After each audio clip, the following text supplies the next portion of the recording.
All right, everybody, we're going to go ahead and get started. Again, this is Megan Swisher from the Pennsylvania Department of Revenue. I'm pretty sure I know a lot of you. I have presented over the last few months talking to all of you about our new project, the modernization project, and some of the changes that will be coming your way as a result of that. We are actually scheduled to go live with our new modernization tax system next Tuesday, October 14th.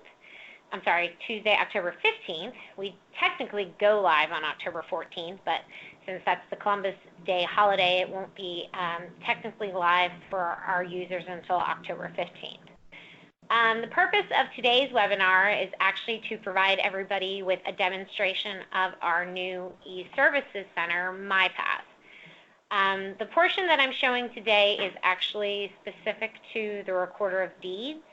These are services that will be available to you.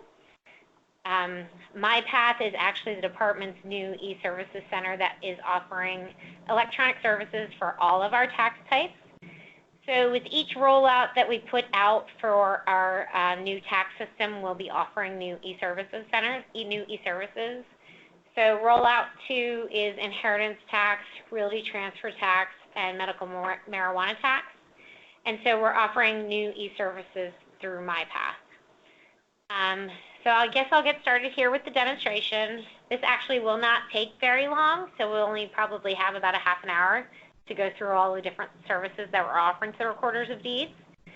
We will take questions along the way through this demonstration. You can actually type a question into the Skype. We'll be writing down the questions, and then I'll answer all of the questions at the end of the demonstration. So you can actually get to the myPATH site via our homepage. When you go to the Department of Revenue's website, you'll see the myPATH logo pretty much on the front of our page.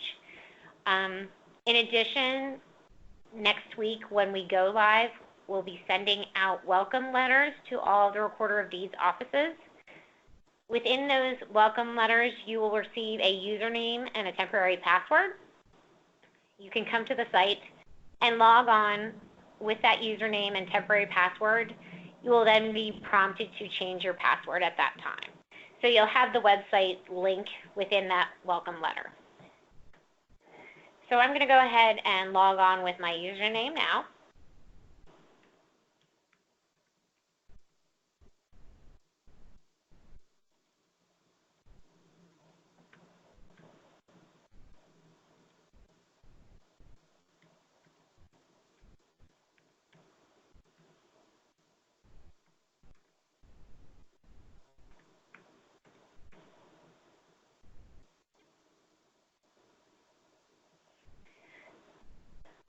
After you log on, you will always be presented with this initial screen. You will see here in the top left-hand corner is your logon information. This will be your name, which will typically be your office, your email address, your telephone number, and your last logged on information. Up here on the right-hand side would be any alerts that you have, such as if you have any unread letters, if you've sent us a message and you have any, and we've responded if you have any unread message. Over here on the right is typically an I want to, which is a quick access menu of hyperlinks that you can do. You typically, on each screen that you see from in myPATH, these three sections are always the same. Down here is some tabs as well as information on your accounts. So each of these tabs takes you to another section within myPATH. I'm going to go back to the Accounts tab. You'll see as a recorder, you'll have two different accounts. You'll have your disbursements account. This is the account where you have the distributions that you receive from the department. These are the distributions when we make collections on your behalf. So when the department issues an assessment for additional tax and we collect that tax and we then disperse that back out to you to be then distributed to a municipality and school district, that is your disbursement account. The other account is your ROD County Collections account. This is where you receive your county collections commissions.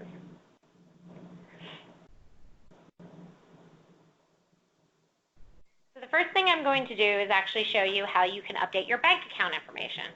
So both your disbursement accounts and your county collections accounts, you receive direct deposits from the department for your funds. Through myPATH, you can now update your bank account information directly with us instead of contacting the department to update that bank account information. So I'm going to click on the ROD County Collections account. You'll see again, we have these three sections, the account alerts, and the I want to. So I'm going to select that I want to change my banking information. You'll see when I brought up the screen, it doesn't actually show the current banking information. We actually do that for security purposes. So it doesn't actually show you what the current bank account information is that the department has on file.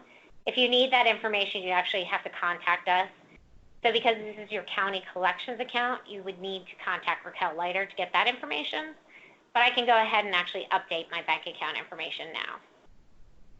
So I'm going to select a checking account. I'm going to go ahead and type in my checking account number.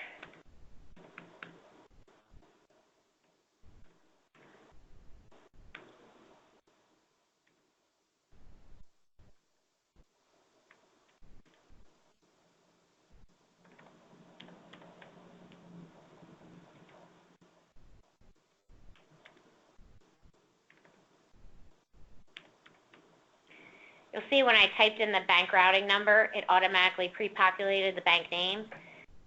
We have a way to actually verify bank routing numbers with the bank account name, so you wouldn't need to actually type in the bank name. I'm going to click on Submit, and you'll see I'm going to be asked if am I sure that I want to submit this request. I'm going to click OK, and I'm given a confirmation number. This is my proof that I actually submitted the bank account change. And if I want to, I could actually print this confirmation number so I can keep it for my records. I'm going to click on OK now. So the next thing I'm going to do now is actually submit my monthly report for the October period.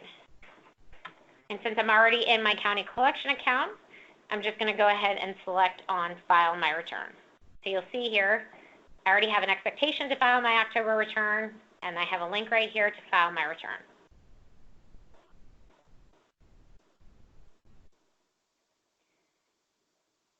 You'll see that this is actually an electronic version of the paper monthly report. So you'll see you have the options you'll have your fields here for your gross tax collections, your audit balance due. So I'm going to go ahead and type in my amounts.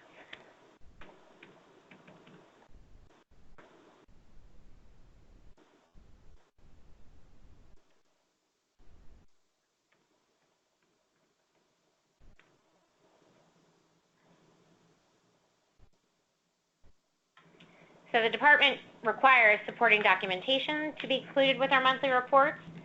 So we did include a feature that allows you to attach supporting documentation electronically. So you want to have those documents scanned or available electronically on your computer. So I'm going to click Add here. And I'm going to choose the file.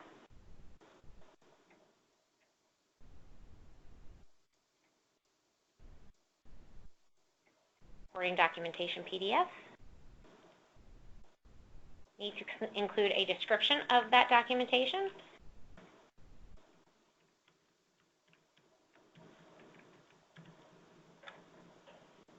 I'm going to select Save.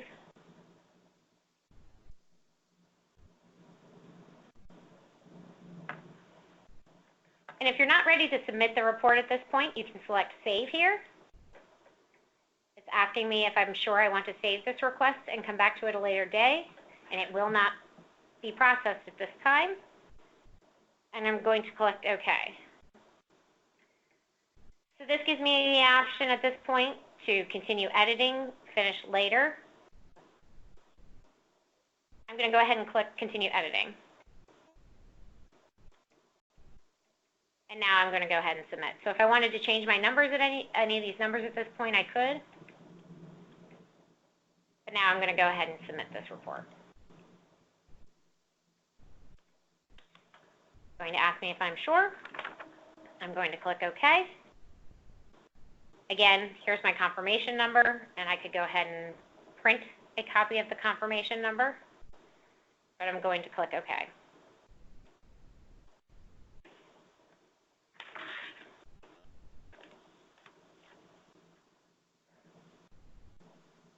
Okay, so the next thing we're going to do is actually print a copy of the report that we just submitted. So I'm going to go to the submission section.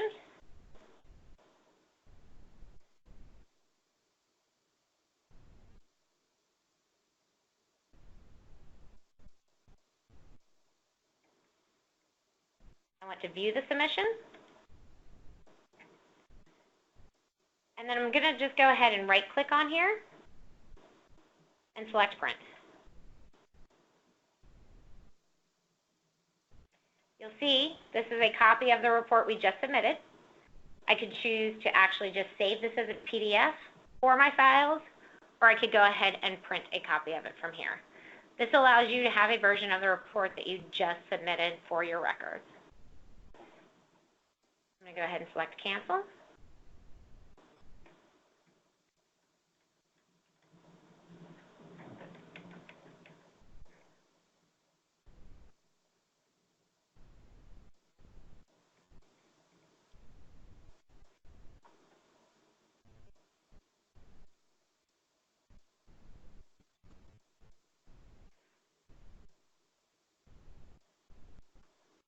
The next thing we're going to do is go into our disbursement account again.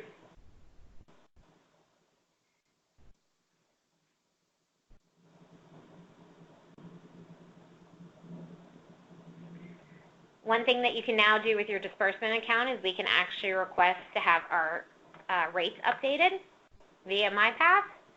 So you'll see up here again in the I Want To section. In addition to changing my realty transfer rates and fees, I could also update my banking information from my disbursement account. But I'm going to go ahead and select my Change My Realty Transfer Rates and Fees. You'll be provided a message box here. I'm going to go ahead and select my subject to be updating fees. I'm going to type in new recording fee is $45. And you'll see the message says it's concerning Demo County Recorder of Deeds. My account number was provided, my disbursement account. And my message says regarding submit a tax rate of court recording fee change to DOR. So all of your account information will automatically be provided to the department with your message. So I'm going to go ahead and select Submit.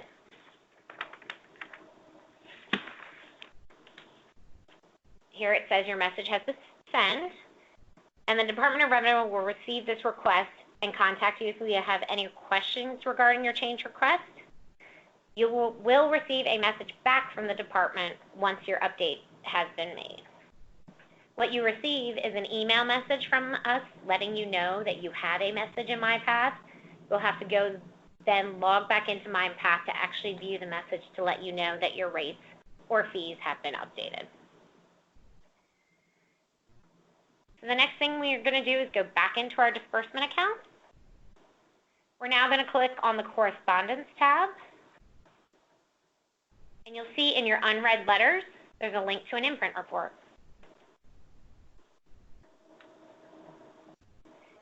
In your Correspondence tab, you will now have the ability to view all imprint reports that have been distributed to you. The month that the imprint report was mailed to you, you will have a copy available to you in the Correspondence tab. All imprint reports will still be mailed to you, but they will now also be available to you electronically in myPATH. So if you would happen to lose an imprint report or you need to print another copy of an imprint report, it will now also be available to you electronically. So you will see the new version of the imprint report actually includes your tax payment case summary report. This is your disbursement summary report, now followed by all of your actual imprint receipts.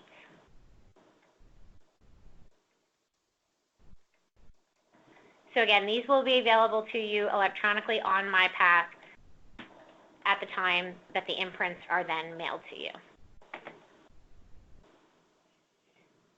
So the final thing that we're going to do then is actually grant access to another person to your account. So we realize that in everybody's office, there could be multiple people that are performing multiple functions. It's not going to be always the recorder in the office that's actually going to be doing these functions.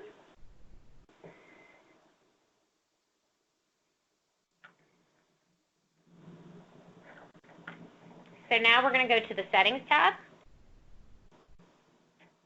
And again, under I want to, I'm going to click Third-Party Access.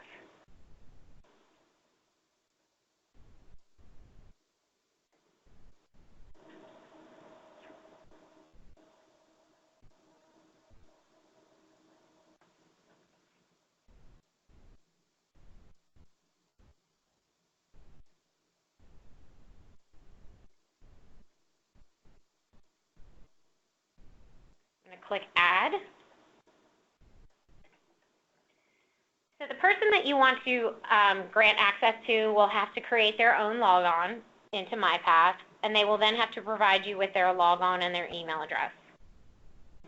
I'm going to go ahead and type in their logon.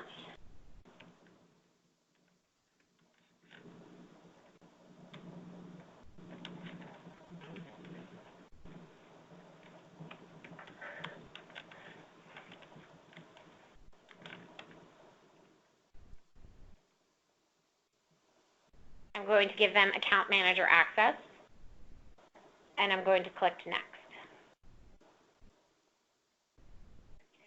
This is the two different accounts that they have the ability to have access to.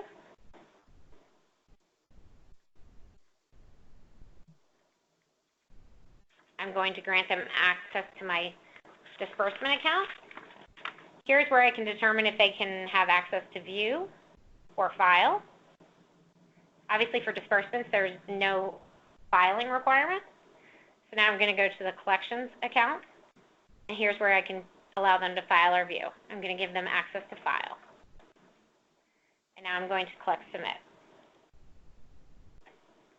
They've been given account manager access to log in. They will receive a confirmation email with further instructions.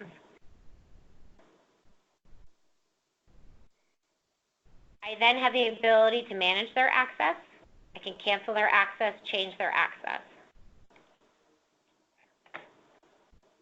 When I'm at my home screen again, back here with all my accounts, this Logons tab is where I then always manage my access. So if I have an employee that leaves the office, this is where I would go in and manage their access and cancel any access that I've given to somebody who no longer needs that access.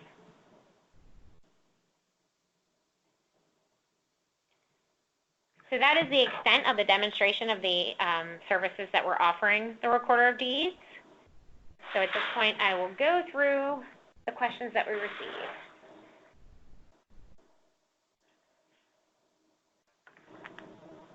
So the question, does the recorder have to sign off on this report? So I'm assuming if you submit the report electronically, you're asking if you have to physically sign it, and you do not.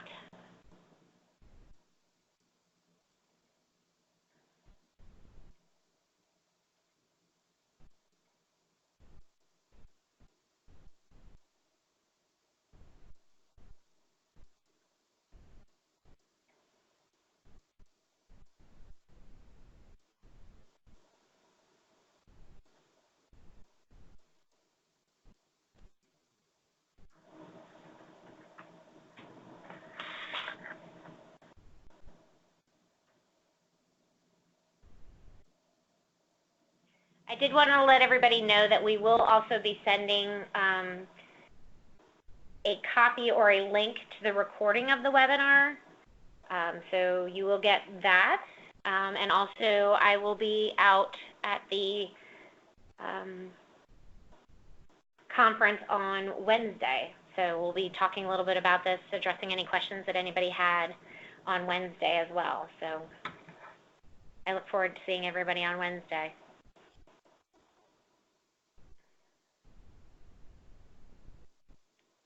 If there are no more questions at this time, I appreciate everybody's participation and look forward to everybody using these services. Have a good afternoon, everybody.